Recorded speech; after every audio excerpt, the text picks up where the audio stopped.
Hello there, and welcome to Cinema Nerd, where today I'm going to be reacting to the second official trailer for Andy Muschietti's The Flash. This just came out of CinemaCon. As I'm recording this in an hour or so, everybody who's attending CinemaCon is going to be seeing the film. We've heard excellent things so far.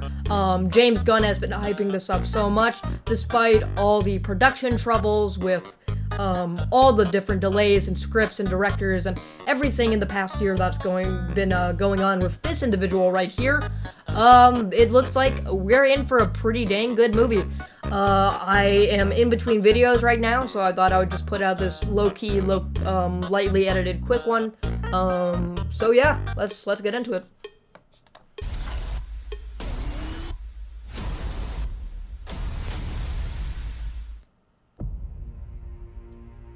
I lost my parents. Probably. That pain made me who I am. Oh, Keaton's Batman. Okay. Trying to right the wrongs of the past. Yeah, you're just killing people. As if fighting crime would bring my parents back. It's a dope speech. You actually did it. Okay. I can't imagine what you've been through. Okay. I love you, Monkey.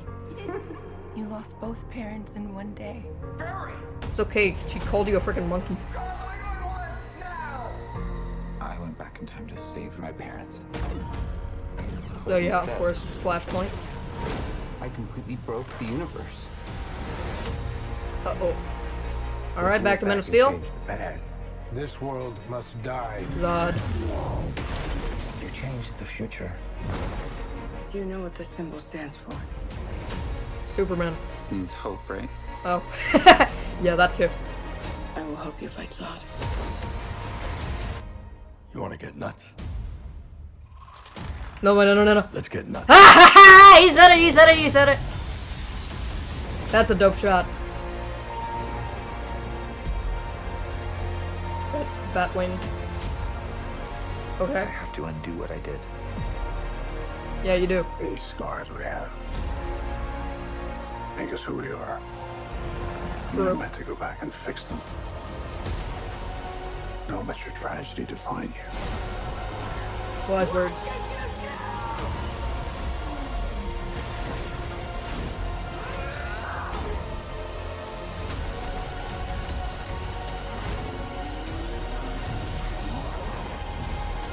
Dang. No matter what we do, we're not going to be able to fix this. No! Nobody dies! Cool. Conflict. Sick! My boy! Lots of logos there. You're strapped to your parachutes. Where's yours?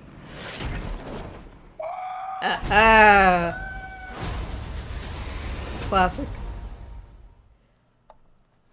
All right, well, great trailer. Let's check it out from the beginning. Let's do a more in-depth breakdown. On balance, I think it was a very good trailer. I'm already sold on the movie. I'm already going to see it, but it's cool to see more of it, especially since everybody who was willing to fork over $1,300 and other costs at CinemaCon gets to see the whole movie. So, regardless, let's see this. Before I do my breakdown and analysis of the trailer, I would like to issue an apology. So in my previous video of this sort, it was for the trailer for Across the Spider-Verse, and I made a major, very major mistake. Something flew way over my head.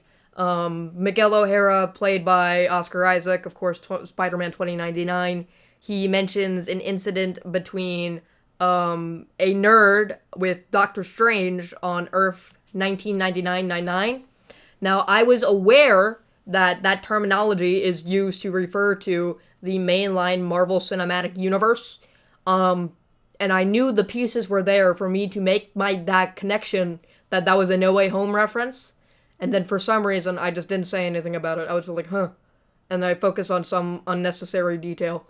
So that was probably like the stupidest thing I've ever done, and it's the biggest disappointment I've had in my life since my son. So That was a huge mess up. I thought I had to apologize. If you'd like more trailer reactions like this, and just generally speaking, other cinema content, I'm working on a few videos as we speak. Go ahead and subscribe to the channel, like the video, and comment down below to share, and comment down below to join the conversation and share your thoughts on this trailer. So let's go more in depth here. So we get the logo. We get the little trailer before the trailer, which they all do now because people have the attention spans of goldfish. Shot of Supergirl, flying next to, presumably, I can't tell if that's a Kryptonian ship. Yeah, I think it's a Kryptonian ship. Shot of the Flash running. Alright, we get some kind of creepy environment. He's saying, I lost my parents. I lost my parents. That's Keaton talking. We got the two versions of Barry that we saw in the previous trailer, and they'll probably be pretty prominent. Touching... That pain. I can't tell. Is that... This must be Keaton, yeah. I don't remember if this is what his parents looked like in the 1989 film. But yeah. Made me who I am. Made him who he is, yeah. A psychopath who goes around murdering people with high-powered weaponry and who shows no remorse, and you're basically insane. I love that movie, though. Batwing, this is very, very much reminiscent of the style of that original 1989 Batman film. The wrongs of the past. As if fighting crime would bring my parents back. Yeah, Batman's kind of deranged. Batman doesn't really have, you know, his, like, moral compass of he's doing it for justice and, you know, to strike fear in the hearts. I guess in that movie he's just a madman. And we get a dope shot of a bunch of different suits, including, a rendition of the classic design from the Burton film. Actually did it. So I'm assuming that means, there are a few possibilities, assuming this isn't, you know, classic instance of splicing multiple lines of dialogue together to make a false impression. So either Ezra over here, who's Ezra? I don't know who I'm talking about. Redacted. Barry over here is either bringing his own parents back, which is a possibility given Flashpoint, or maybe he's bringing back Bruce Wayne's parents, which could open the door for Flashpoint Batman and Flashpoint Joker. Which is a really interesting dynamic for those who don't know. Essentially, in Flashpoint, there's a scenario where Joe Chill actually kills Bruce Wayne in the alley, the child Bruce, what am I saying? The child Bruce, and that leads Thomas Wayne to become Batman and Martha Wayne to become Joker. And it's a really interesting premise, and if we could see that in live action, I'd love that. That'd be dope. So we have this. Themed around the Flash. I can't imagine what you've been through. Not sure who's talking there. I think maybe Supergirl. Okay, we get presumably Child Barry and his mother. I love you, Monkey. Okay, I know parents give their kids nicknames, but I don't like the nickname Monkey. That sounds stupid. You lost both parents in one day. Yes, of course. His father went to prison for being falsely framed for killing his mother. Barry! So this looks like the flashback to the scene where it happened. I'm interested to see if the mechanism through which they do a flashback is diegetic or it's just showing us a flashback. He doesn't look like... This child actor needed some better direction. He doesn't really look like he's seeing his mom get murdered by his dad. Like, he looks... He looks like they called him down for dinner, or that he didn't do his homework or something. You need... Yeah. So he's saying call 911, which of course implies that it wasn't him. I went back in time to save my parents. Right, and that's of course his huge mistake. That serves as the inciting incident for Flashpoint, which everybody hated that this is based on, but given that they are doing it, let's see how it goes. Okay, we get this cool running shot, probably running for the Speed Force, or whatever you want to call it. Instead, I completely broke the universe. No Way Home scenario. Okay, so this is an obvious indicator that we're flashing back to Man of Steel, as we know. Not flashing back, but he's going into the time period of Man of Steel. And we're gonna see Zod in a moment. If you Michael went back Shannon and changed Zod. the past, This world must die. So we see him there. Shot of a building collapsing. What's that over there? Hold on. There's something over here. Some kind of explosion towards the middle, this orange dot. I don't know if that's Ezra or a bullet or whatever. the future. Irrelevant detail. So, cool shot of Zod walking. You Do see you know what Kara. the symbol stands for? I said it's Superman. It's hope. But yes, that's ultimately what Superman is. He's hope. Other than that, he's truth, justice, and a better tomorrow, or truth, justice, and the American way, whatever way you want to put it. But here it's hope. Repeating that shot. I will help you fight Zod. So I think honestly a huge chunk of this movie is probably going to be in the 2013 section. Kind of poetic that we're going back to Man of Steel for what is, what may be the canonical end to the DCEU, what transfers into a soft reboot under James Gunn and Peter Safran. You want to get nuts? And he says the line. Let's get nuts. Blatant fan service? Yes. Do I like it? Yes, as well. It's kind of like that scene in No Way Home where Willem Dafoe just goes, I'm something of a scientist myself. And then there's a pause so the audience can laugh or clap because it was the meme. Hopefully they make it flow better and it works better in context than that did, because I quite enjoyed that when I first saw it, and then it just becomes kind of awkward, as does quite a bit of that movie. So we have bats flying by, right? The whole like environment is just rippled and affected by the fact that he's saying these iconic words. Let's get nuts. I just hope he has a reason for saying this, like a valid reason, and it makes sense. And it's not just stupid for the sake of it. Okay, pulling some kind of lever. No idea what that does. Following the Batwing. Get our 3 flashes. Looks like we've got main flash. Oh, no, go back. Got Supergirl in the middle. We've got the alternate Flash, the longer-haired Flash. Looks like his, when he runs, the lightning's actually blue. Which, interesting, that's a fun distinction. His suit is a bit bulkier. It's more armored. He has this weird, pattern on his chest. He has the Flash symbol. And we have also this quite divisive suit of the Flash. Our main Barry Flash. This looks to be what everybody was thinking, was Dark Flash with the Lego set leaks and such. Looks like that's just the alternate version. Or maybe he is Dark Flash, who knows. And we got Supergirl right smack in the middle. June 16.